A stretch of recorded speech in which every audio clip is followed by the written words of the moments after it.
Hey, welcome back to another YouTube video. Thank you so much for all the support. I appreciate it. And if you're new here, my name is Enes. I've been trading stocks and options for the last 5 years now, since 2017. And the point of this channel is to help you out as much as possible to save you time and money. So without further ado, let's get started.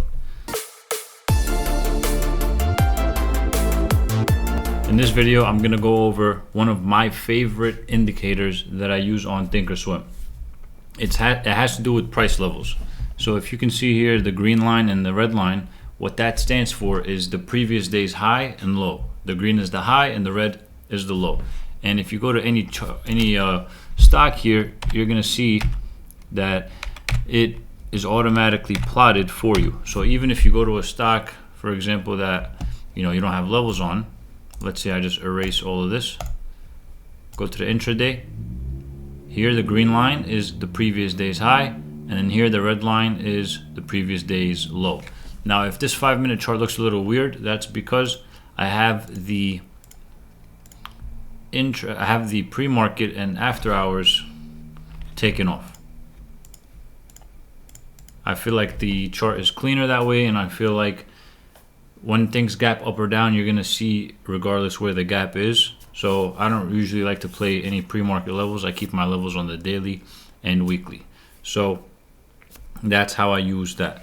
So in terms of how I would play this, a lot of times if I see that the stock is in the middle of these two lines, that means that it's in yesterday's range. And if a stock is in yesterday's range, it has a higher chance to chop. It has a higher chance to go sideways. Now, why is this important?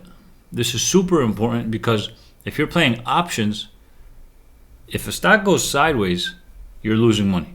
And you don't want to be in a position where you're stuck holding something and losing money just because time is passing. So it's a very good idea to understand where the stock is relative to yesterday's price action. So one of the best things I like doing is in an uptrend market, I like playing calls over this whole, I call it the hoi and loy, right? Just so I don't have to say high of yesterday. It's an acronym. High of yesterday, hoi, low of yesterday, loy. So here are some of my favorite ways of playing the hoi and loy. So if you look here, you're gonna see, again, right there, that is the previous day's high. And then that's the previous day's low. So this potentially, if the stock prints down here, this can potentially be a bounce, right? And also, if it's in that range, this could reject. So this could be a rejection, this could be a bounce, or this could be a breakdown without it bouncing, and they could just continue crashing. And this on the top side, it could break out, right? So there's mainly 4 types of trades. You got the breakout, you got the breakdown when it breaks under a level, and then you got the bounce when it bounces off of a lower level, and then you have the rejection when it rejects and pulls back from a higher level. So how do you know if it's going to do either or? You never really know, but one thing to keep in mind is you want to keep in mind the volume, you want to keep in mind the relative price action on the last couple of candles before it reaches that level. And you also want to keep in mind the overall market.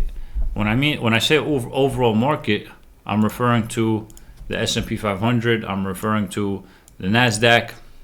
So right here, S&P 500, and then you have NDX is the NASDAQ, and then $DJI is the Dow Jones.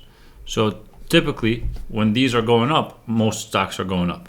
And when these are going down, most stocks are going down. So keep an eye on those levels. And one of the best things is that regardless what stock you go to, again, these levels are going to be there, the previous, day's range. And also, if I go back in time to like September 22, for example, it's also going to plot it. You see here? Here's yesterday's high, which was this candle, and then yesterday's low, which was this candle. So if you'd like to use this indicator on your Thinkorswim platform, let me know below. There's a link to sign up for the email list, sign up, and I will be sending over that indicator to you. All right, that's pretty much it for this video. Again, if you like this video, please subscribe. Don't forget to like this video. What else? Share this video with a friend if you find that helpful. This specifically is one of the craziest game changers for me, adding this indicator so I can understand, yesterday's price action. So let me know what video you'd like to watch next, and see you on the next video.